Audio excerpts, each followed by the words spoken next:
2022 ക്ഷേത്രകലാ academy അവാർഡുകൾ നാളെ വിതരണം ചെയ്യും. മാടായി ബാങ്ക് ഓഡിറ്റോറിയത്തിലാണ് അവാർഡ് വിതരണ ചടങ്ങ്. മന്ത്രി ഒ.ആർ. കേളു അവാർഡ് വിതരണം നിർവഹിക്കും. അവാർഡ് വിതരണത്തിനുള്ള എല്ലാ ഒരുക്കങ്ങളും പൂർത്തിയായതായി ക്ഷേത്രകലാ അക്കാദമി ചെയർമാൻ കാഞ്ഞങ്ങാട് രാമചന്ദ്രനും സഹഭാരവാഹികളും വാർത്താ സമ്മേളനത്തിൽ പറഞ്ഞു. വിശിഷ്ടാതിഥികൾ പലരും ഈ പരിപാടിയിൽ പങ്കെടുക്കുന്നുണ്ട്. ജില്ലാ പഞ്ചായത്ത് പ്രസിഡന്റ് പി ദിവ്യ, മുൻ MLA TV രാജേഷ്, അതുപോലെ തന്നെ Devaswom board chairman MR Murali തുടങ്ങിയിട്ടുള്ള ജനപ്രതിനിധികൾ, മറ്റു വിശിഷ്ടാതിഥികൾ, മുൻ നമ്മുടെ ക്ഷേത്രകലാ അക്കാദമിയുടെ അംഗങ്ങൾ ഉൾപ്പെടെ എല്ലാവരും ഈ പരിപാടിയിൽ പങ്കെടുക്കുന്നുണ്ട്.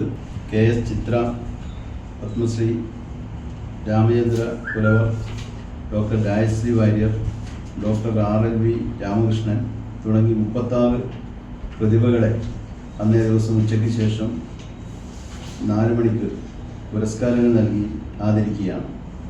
കല്യാശ്ശേരി MLA വിജിൻ്റെ അധ്യക്ഷതയിൽ ബഹുമാനപ്പെട്ട ദേവസ്വം വകുപ്പ് മന്ത്രിയായിരുന്നു ഈ പരിപാടി ഉദ്ഘാടനം ചെയ്യാൻ വേണ്ടി നിശ്ചയിച്ചത്, അവാർഡ് കൊടുക്കാൻ.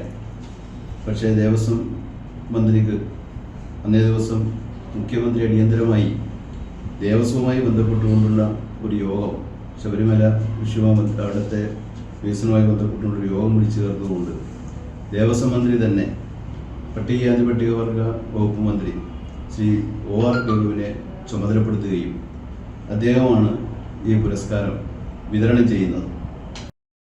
Global lab medical laboratory, Pazhayangadi.